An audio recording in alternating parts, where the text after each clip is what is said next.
Hi, it's an early and peaceful Sunday morning. I started noticing and wanted to show you that it's mid-August in Zone 9B in Napa County, and there's quite a few plants in my garden that are turning to seed. In the Easy Seed Saving series I showed you a few things that were coming through in the later part of the spring, like calendula and poppies. Things that are easy to save, like peas and beans, have come through, and even some garlic that I saved. So I'll make note of some of those kinds of easy seed saving tips from videos we did last year. But this year, I wanted to walk you through the garden as these seeds are beginning to take shape. And right here, what I am showing you is some dill. This dill was so tasty to eat. I've never grown fresh dill. And these beautiful umbel-shaped flowers are in a few different stages of development. These bright yellow flowers here are open and forming, and then we have the seeds actually starting to take shape and dry on this particular umbel. So that's one of the plants that's going to seed now. Let's see what else. Sunflowers, right? And I'm gonna make a big video on sunflowers because I planted a lot this year. But you might be able to notice here I've got a huge sunflower, the nice big head that is definitely at the point where seed saving is in order. Noticing the plants that are going to seed in your garden is a big part of full circle gardening. Noticing your plants at any stage is important. But at this stage, you're going to want to notice the different types of flowers forming, their shapes, where the seeds might be located on the flower. That's super important.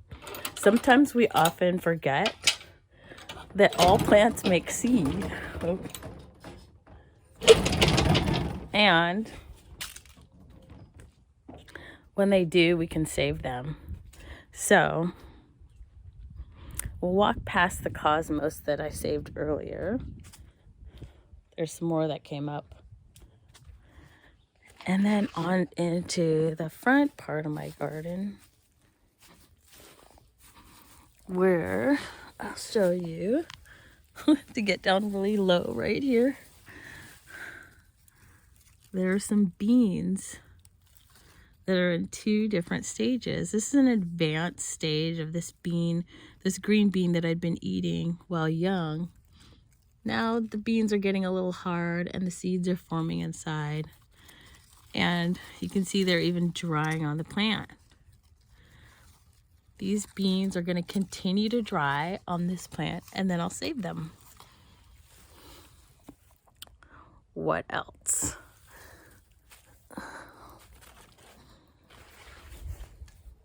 Oh, remember the calendula? I'll link the video to that one below.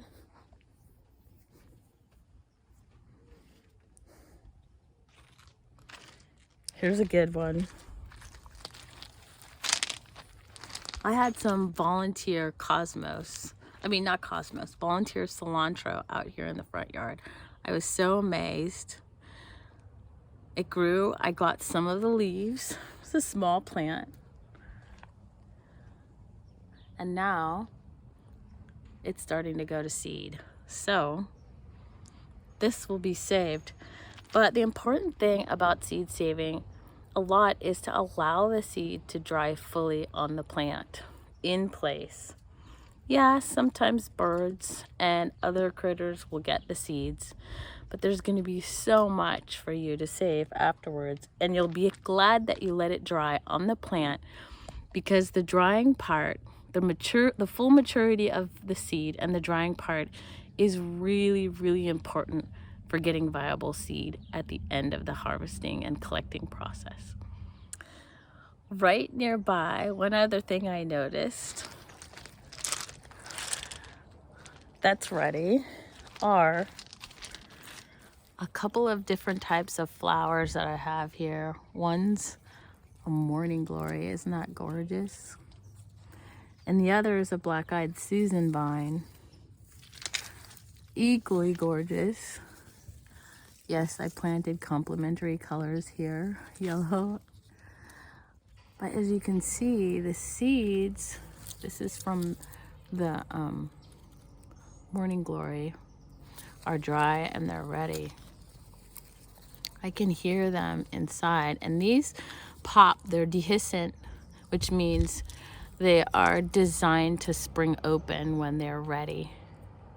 So I've been collecting some of these seeds now that they're very plentiful, but I know there's many that have dropped on the ground.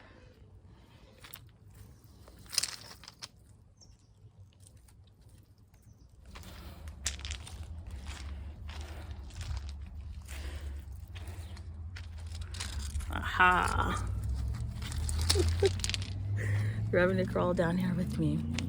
Way down below the sunflower, I've got some beautiful sun gold, another volunteer, tomatoes. Tomato seed is really, really easy to save. This is going to be wet seed, and that's saved a little bit differently. Of course, you're going to be able to eat your tomatoes and then have plenty left to save the seed. But again, drying process is really important. And then there's one step ahead of the drying process with tomatoes that you're going to have to take. So I just wanted to introduce you to a couple of the plants that I'm looking to save seeds from as I walk through my garden, an anticipation and introduction to more seed saving series that you'll find here on our channel called Easy Seed Saving. We'll get into a couple of plants that are a little bit difficult to save and some that are like intermediate level difficulty. So I hope you join us, and thanks for watching. Start noticing what's going to seed in your garden, what you would like to save, the most beautiful, tasty, healthiest plants that you have out there that you think you'd want to grow again next season. Okay, see you soon. Bye for now.